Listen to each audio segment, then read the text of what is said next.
एक बाप अपनी बेटी को पालता है, पोसता है, 20 साल और 21 साल और 22 साल का कर देता है और फिर वो उसकी शादी कर देता है। और जब वो अपनी बेटी के ससुराल जाता है और जब ये देखता है कि मेरी बेटी इस घर में मेरे घर से ज्यादा खुश है, तो ईमानदारी के साथ बताओ उस बाप को कितनी खुशी होती होगी कि चलो मेरी बेटी अपने ससुराल में अपने घर से नहीं मेरे घर से ज्यादा खुश है। यानी माँ बाप से ज्यादा प्यार अगर उसको ससुराल में मिल रहा है तो बाप भी खुश होता है और माँ भी खुश होती है कि मेरी बेटी को सुकून है और मेरी बेटी को आराम है। और वही बाप और बेटी ये सुन ले कि जिस बच्ची को मैंने किचन में आंख में धुआं भी नहीं जाने दिया, वहां मेरी बच्ची छटकी है।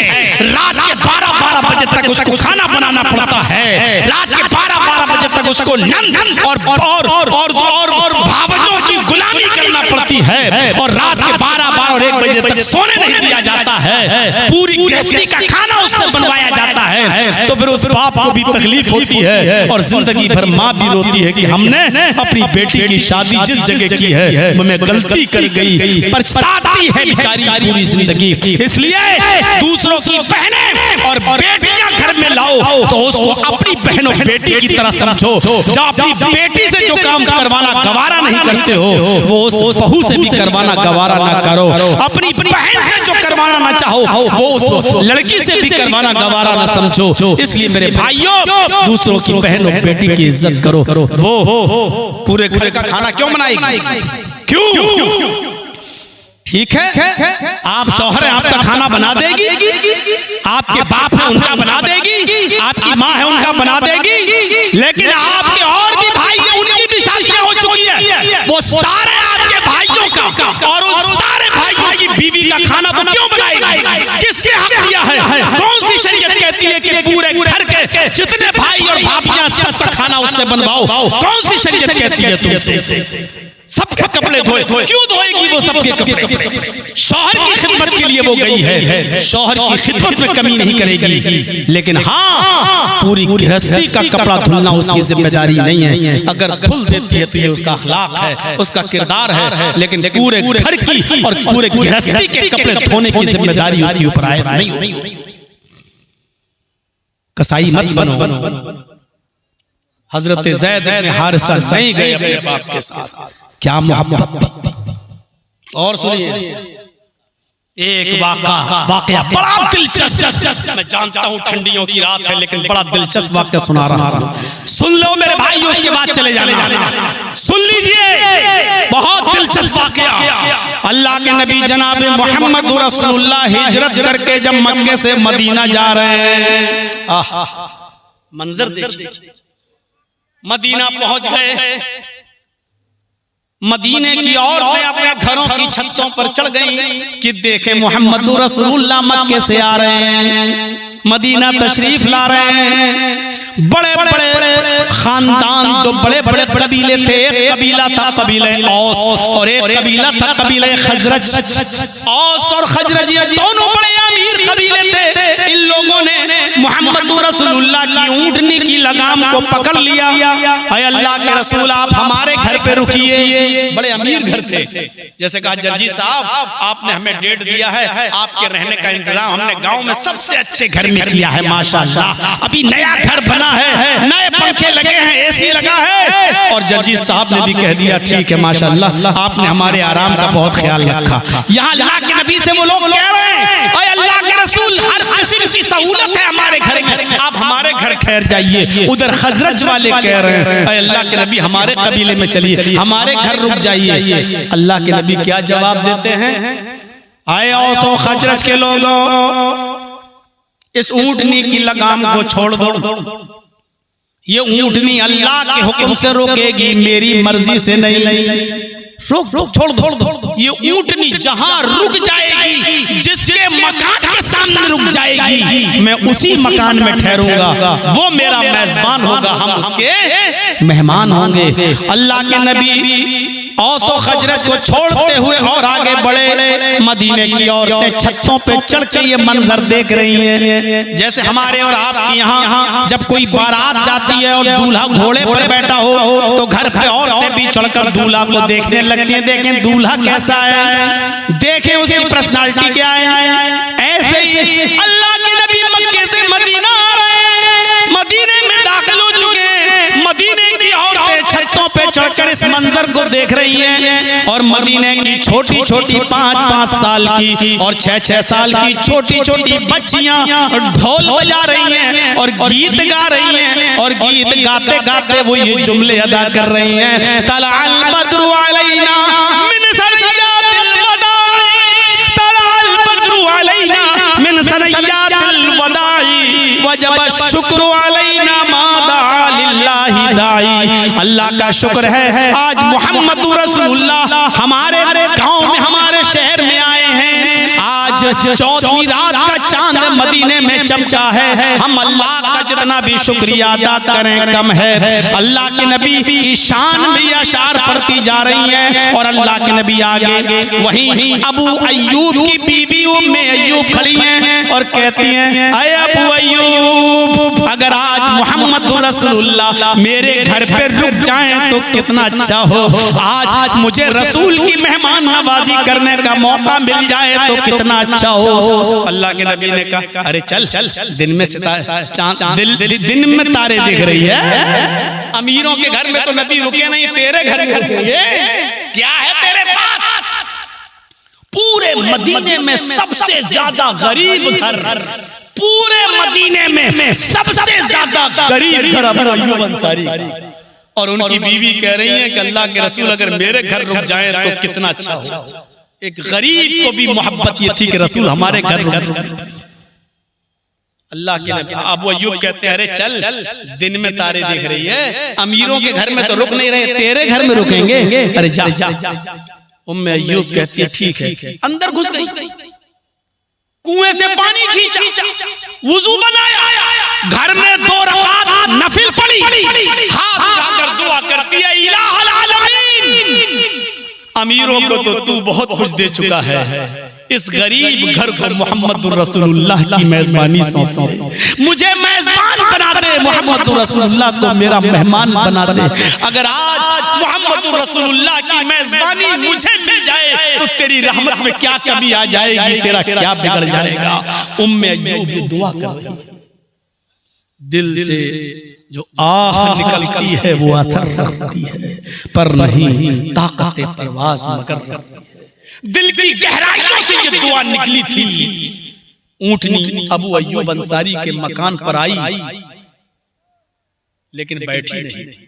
अल्लाह के नबी ने कहा रुक जाओ, जब तक ये ऊंटनी बैठ नहीं जाए फैसला नहीं होगा। ऊंटनी आई, रुकी और आगे। अबू अय्यूब ने कहा, उम्मे अय्यूब तेरी दुआ मांगना बेकार, ऊंटनी तो तेरे दरवाजे पर रुक कर फिर आगे बढ़ गई। उम्मे अय्यूब की दुआ में रवानी आ गई। आय अल्लाह, ऊंटनी मेरे घर के दरवाजे पर आकर रुक सकती है तो बैठ क्यों नहीं सकती, और रुक कर आगे बढ़ सकती है तो पलट के वापस क्यों नहीं आ सकती। आय अल्लाह, तेरे लिए कौन सा काम मुश्किल है।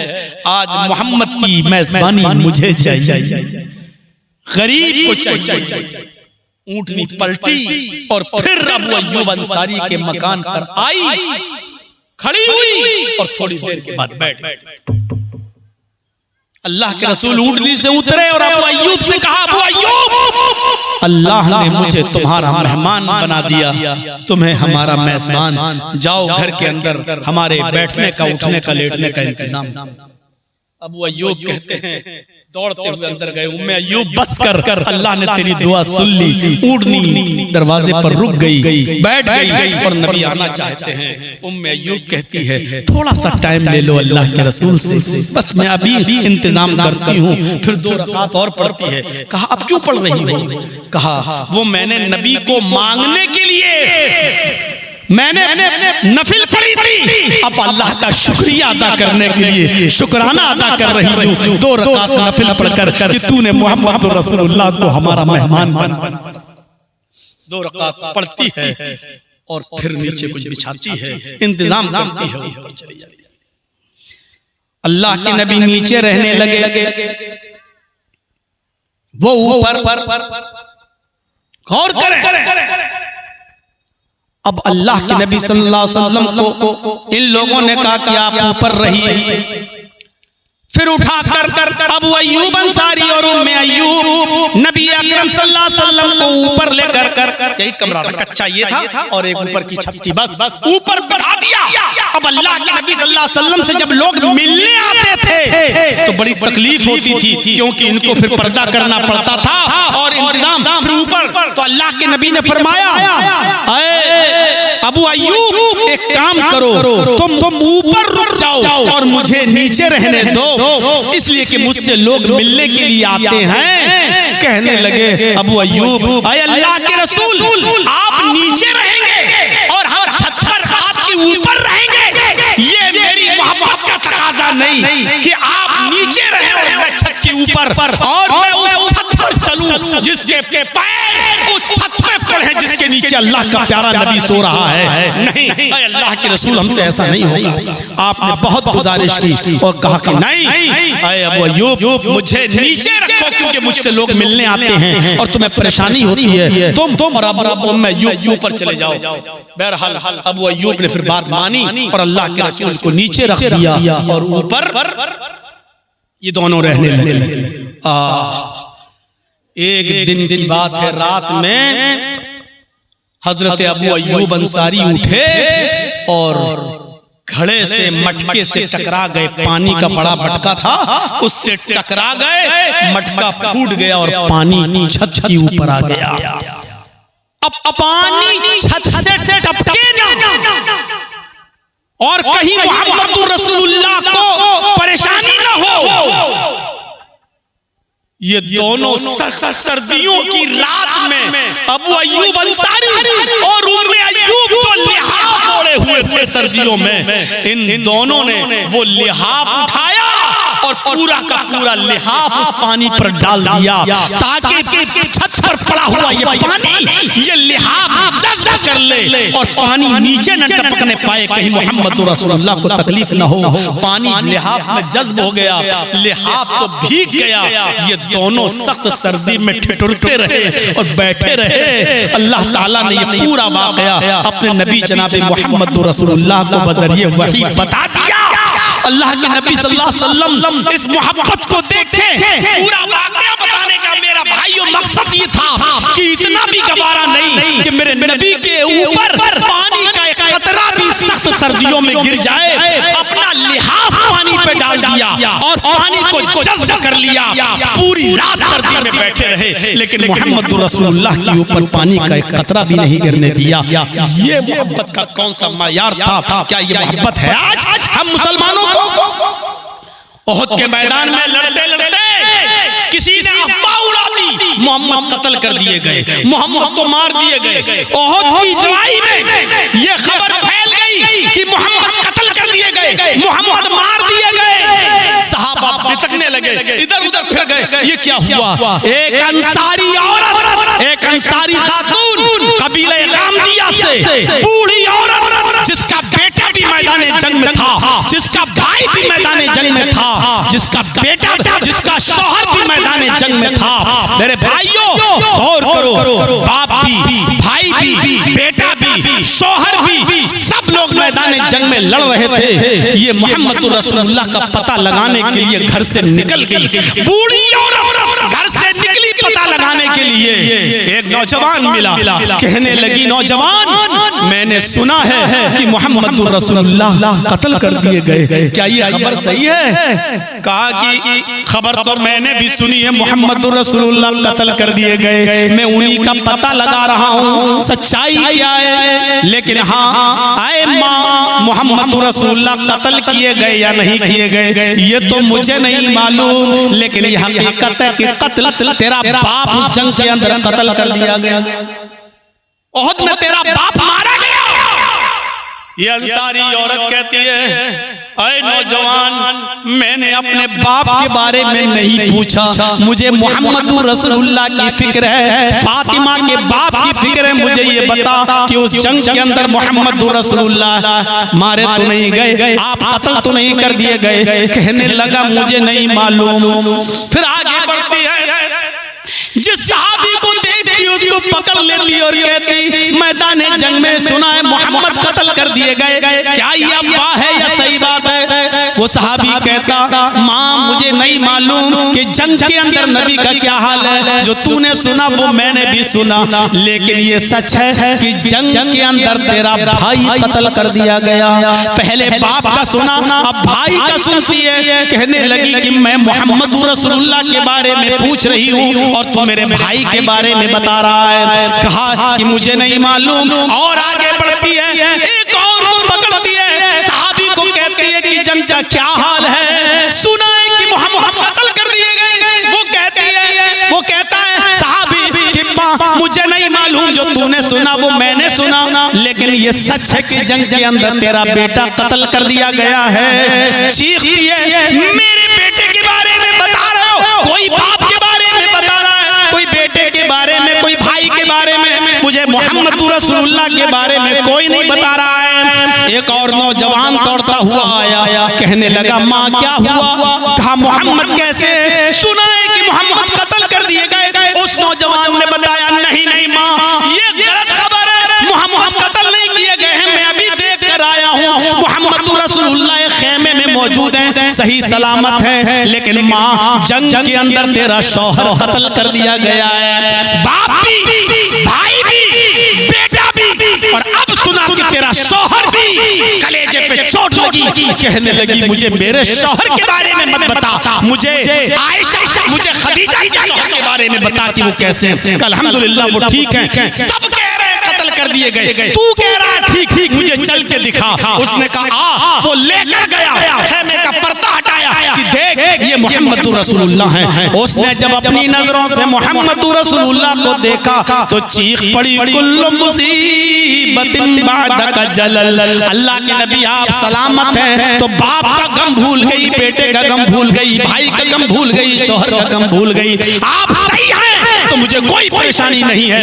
ऐ अल्लाह इन चारों शहादतों को तो कबूल फरमा ले, और जब जन्नत में इनको भेजे तो इनके साथ मुझे भी जन्नत में भेजना। मोहम्मद सलामत तो मेरा कुछ नहीं बिगड़ा। गौर करो, बाप के कत्ल की खबर सुनती है तो कहती है मुझे फातिमा के बाप के बारे में बताओ, भाई के बारे में सुनती है तो कहती है मुझे मोहम्मद के बारे में बताओ, बेटे का कत्ल सुनती है तो कहती है कि मुझे आमीना के बेटे के बारे में बताओ, और जब शौहर के कत्ल की खबर सुनती है तो कहती है कि मुझे खदीजा के शौहर के बारे में बताओ। ये कौन सी मोहब्बत थी जो कहती थी कि मुझे मोहम्मद रसूलुल्लाह के बारे में बताओ? ये था मोहब्बत का जज्बा जो आज हमारे और आपके पास नहीं है। इसलिए मेरे प्यारे साथियों, ठंडी और सर्दियों की इस रात में आप इतनी देर बैठ गए, बहुत बड़ी कुर्बानी आपने दे दी है। हालांकि मेरे बाद भी एक मुकर्रिर हैं मौलाना सिराज साहब, वो आपके सामने खिताब करेंगे, लेकिन 5 मिनट के लिए मैं आपके पास बैठा हूं और आपसे इस मस्जिद के लिए ताउन मांगता हूं। मोहब्बत रसूल पर आपने पूरा खिताब सुना, अब ये देखता हूं कि रसूल की मोहब्बत पर खिताब सुनने के बाद आपके ऊपर क्या असर पड़ा और आप इस मस्जिद के लिए मेरे हाथ पर क्या ताउन देना चाहते हैं। अल्लाह से दुआ करता हूं कि बारे अल्लाह हमारे अंदर भी रसूल की मोहब्बत पैदा फरमा दे और रसूल से मोहब्बत करने का जज्बा हमारे अंदर भी फरमा दे। जब तक तो हमें जिंदा रख, इस्लाम पे जिंदा रखना, और जब हमारा खात्मा हो तो ईमान पर खात्मा फरमा।